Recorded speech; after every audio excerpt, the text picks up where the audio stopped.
Hello everyone, welcome back. This is a video review for Curse of the Crimson Throne.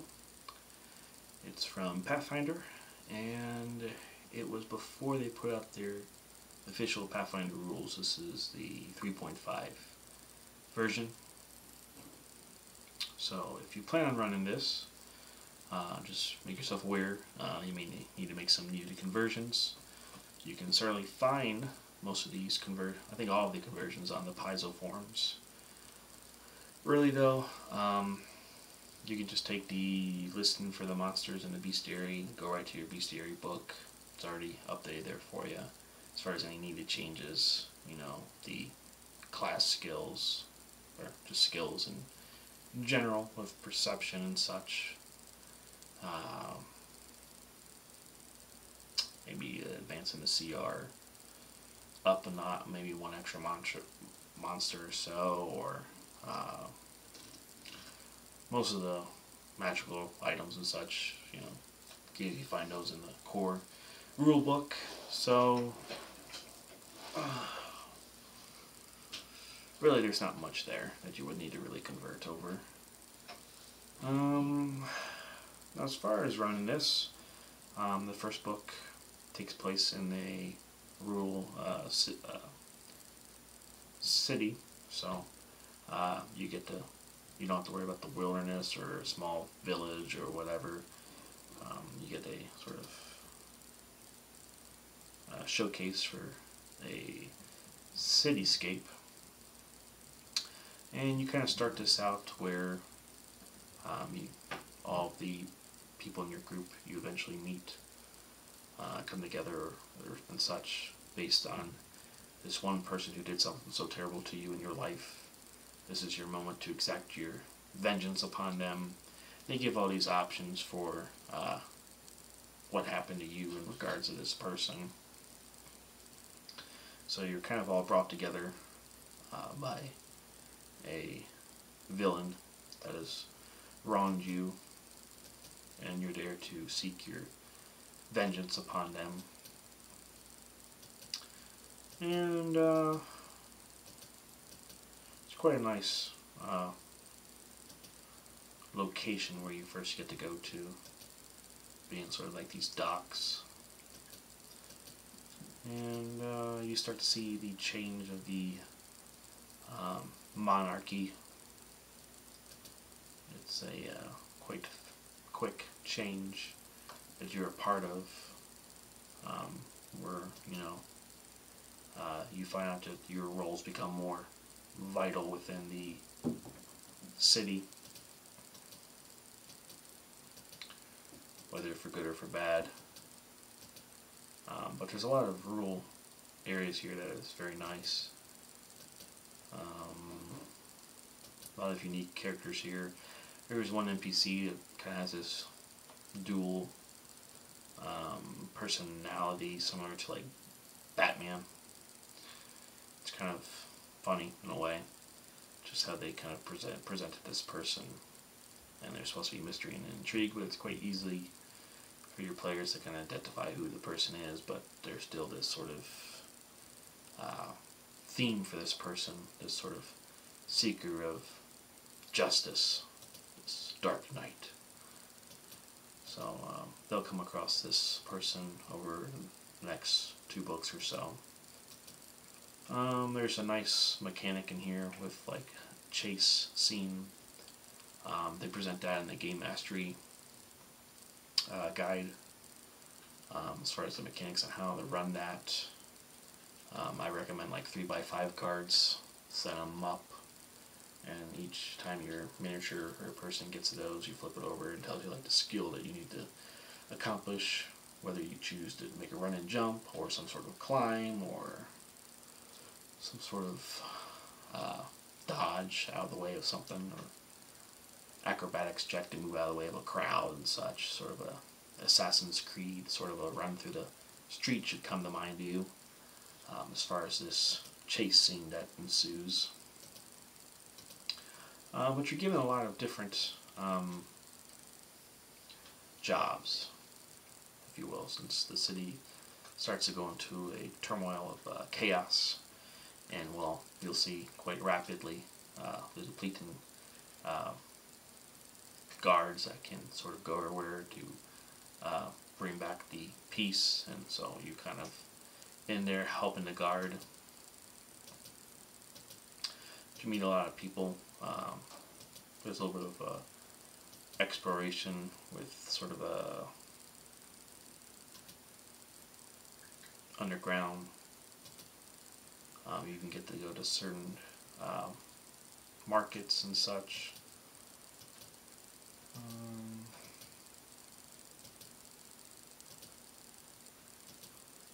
Harrow deck makes its introduction into this first book here, so you can choose to use the hero cards here, or a deck of cards that you may have.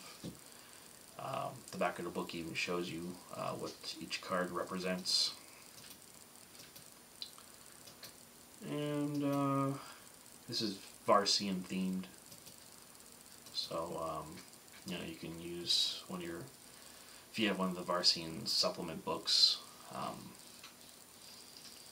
you have a lot of options for character creation and personalities and backgrounds and such. And most of the AP that takes place here, but you do get some exploration outside of the city, even going so far as to Karrnath and the holds of Belzken. So you get to go quite a bit here and there, but primarily you start in the city and you end up at the city at the very end. So you'll find yourself kind of sort of Korovsa is the main place of most of the APs, or most of the books in the AP. But since it's 3.5, it has a Pathfinder feel to it, but I had this sort of luring pull for Eberron in regard to this book. Unfortunately, I didn't do it because I thought of this great theme for it after I had already finished it with a local group. The way I ran this particular one was with Evil group, where one of the people was a cleric of Robogog. So, how wild is that? So, started with the Evil group, and as far as if you do decide to play it with as an Evil campaign, basically how you can run it is that your group is sort of doing what they have to right now so that they can bring out their New World Order when they seize the opportunity to do so. They hate the current conditions that the city is in, the government and such, and they're working towards their sort of stake in it, their opportunity to kind of change it and mold it. And therein lies Kingmaker, king building rules that you can choose to use from Ultimate Campaign, if you decide to do that. Because eventually you'll find, towards the very last book, you liberate the city, and there's some opportunity there to reprise some roles and such. So, but back to this theme that I had, that I wish I had ran it a certain way, which was sort of using the Eberron world. I can't believe I'm saying this because I'm a Pathfinder fanboy, but Eberron. Why am I saying that? Well, I had a great theme for Korovsa using Eberron. Just Eberron came and it went as quickly as it came, and it's just, there's a lot of great material there. For those that are upset that Eberron's kind of gone, the supplement's not really there anymore, and such. Well, there's 4th edition, and well, we probably don't want to go into that, do we? So,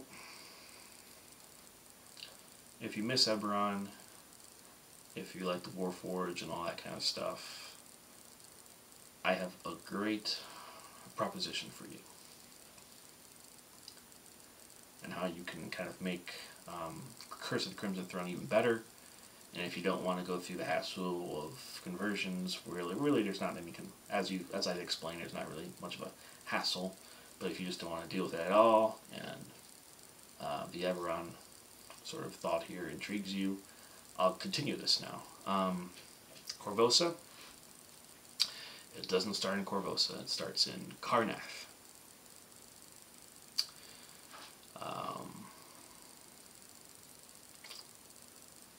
The Talenta Plains, which is where you would travel after you leave Korovsa, which is now Karrnath. You can make the Talenta Plains either the what did I just say? I just messed this up. Okay. Karrnath. Okay, Korovsa is Karrnath. Okay. Now, the Cinderlands, in the Pathfinder version of this, is where you go to next, but you can make that the Talenta Plains, which is the sort of wild halfling region. If you choose to use the Eberron, I would make that like that.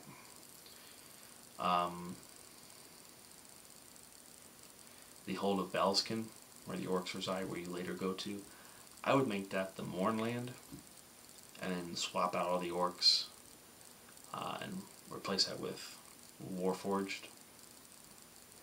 Just a very unique opportunity there.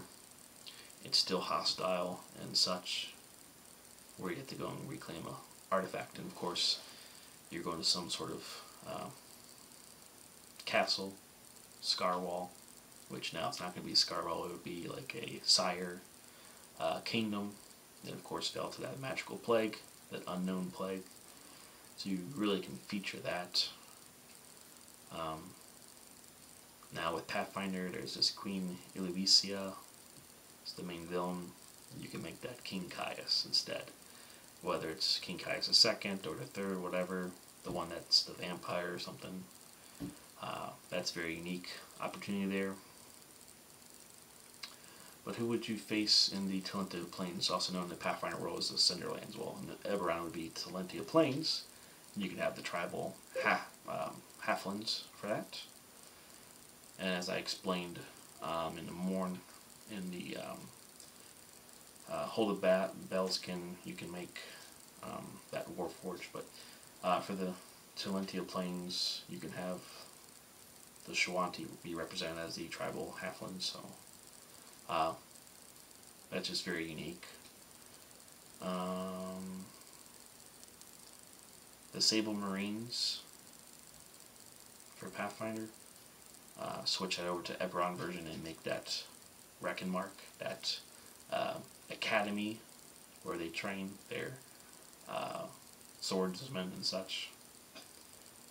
And then for Pathfinder, where they suggest the Guard, where they talk about the Guard in the very first book, I would make those the White Lions.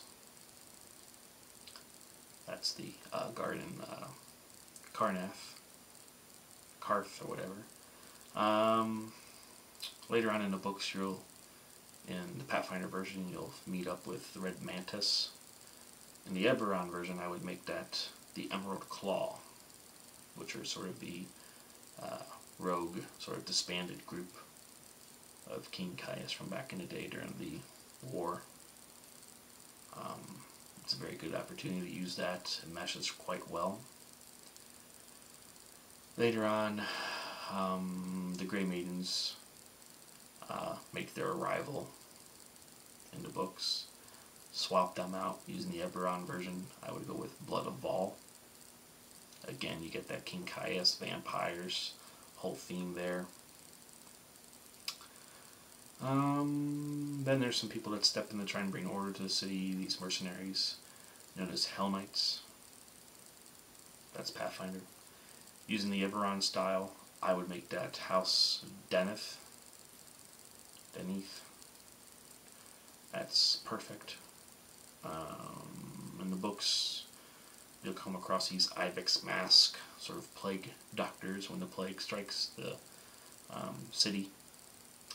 You'll meet this guy that looks like Nick Cage. He's known as Dr. Davaulis. I would make all those people halflings, and of course they would be, in the Eberron version, they would be exorciates of House Jorasco. So you can already see the enormous flavor of this theme already, if you are aware of Eberron and love that world. There's a little bit of introduction in this AP with the Academy, where your casters could be based from, particularly sorcerers and wizards. Instead of using the Pathfinder version, which is the Academy, swap that out with the 12, which is Magi Order, the Eberron campaign. So there you go. That's my whole list there for the conversion from Pathfinder over to Eberron. I know it's heresy to suggest that, but that just intrigues the hell out of me. I can't believe I even conceived that notion, and how well it balanced out to where you get all the representations of Karrnath, all the different factions and such, right there, right in that city. You get all of it. You get the Emerald Claw, the White Lions, Rekkenmark, Blood of Val, House Deneith, House Jorasco, the 12. And then when they go out to travel, you can bring upon that sort of wildness of the tribal halflings of the Talenta plains, with raptors and all that such. And further, when they go to this very dark, very sinister, just a very discouraged place, right there that screams the Mournland, and you got people who oppose them, such as the Warforged. I mean, it's just so much opportunity there to really bring out all of those different unique aspects to that one centralized area in the Eberron world. All of it's right there. You really can't pick a better place in the world of Eberron for all those different factions to where it meshes and it makes sense. So that's my opinion on that. You know, you could certainly, there's more than enough intrigue and excitement with the Pathfinder version, should you choose to use that. I just wish I had done it with Eberron anyway, because back then it was before I had most of the Pathfinder books and such, so I was relying on just the Paizo forms and such alone, just to find my own conversions and such. So of course, though, when you do with the, if you go with the Eberron style here, you're going to be making conversions of your own with Warforged, converting over from that being Orcs and such, and there would be a degree of difficulty with some of those conversions that you'd have to make, but if you're a huge fan of Eberron and this notion really sways you to turn the tide and follow this sort of wave of interest, then you know it would be probably well worth it. So that's the only recommendation I'm going to make as far as sort of gutting the Galarian world and replacing it with another one. So, but I know there's a lot of people out there, especially on the YouTube channels there with the community and such, that do a lot of homebrew such and their own little worlds. So maybe that sort of interest any of those out there as well. So can't really think of anything else. I can put out some more reviews for this line of books in this particular adventure path. I actually did complete it. You even see in my other videos where I actually built Scarwall Castle, making the complete map of it, the tiered layers of the map. So it was pretty fun. Group was shitty, but the game was pretty fun. I managed to immerse myself in it to where the players didn't bother me too much, even though they were fighting constantly and threatening to kick each other's ass and all that stuff. But I'm done with local groups, so I found my my zen within the virtual tabletop. So that's all I got. See ya.